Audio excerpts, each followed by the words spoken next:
This is Ian Lamont, author of Google Drive and Docs in 30 minutes. Today, I'm going to show you how to add comments in Google Docs for yourself or for other people to see. If this video helps, please subscribe and like the video. Let's get started. So we're looking at this academic doc that I've made in Google Docs, and I want to add a comment just for my own reference later on. So for instance, I can see there's some problems with the spelling here. Maybe what I might do is highlight this whole paragraph and then look for an icon. It looks like a box with a plus in it. If you don't see it in the toolbar, go to Insert, and then it will say Comment.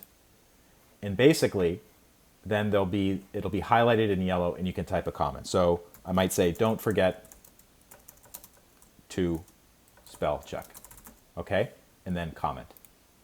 Now, the other thing you can do, if this document is shared with different people, like if I've used the share feature to share it with other people, if I add a comment, those people will see the comment appear in their email if they have the notification set up. So I might say here, Swift and ICANN, like I'm going to add a comment. And this time when I highlighted the text, you can see the comment field appeared there.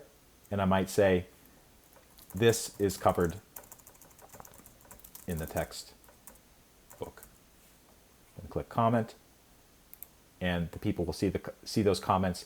Once the people come to check out the comments, if they click the check mark, it'll be marked as resolved and the comment will be hidden. So once they've seen that and they're like, okay, they just click the check mark and then it'll be gone. It'll also be gone from your particular view.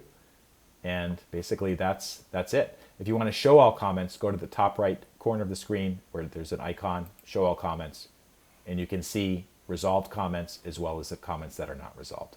If this video helped, please take a moment to like or subscribe. I have links to more resources in the description. Thank you so much for watching.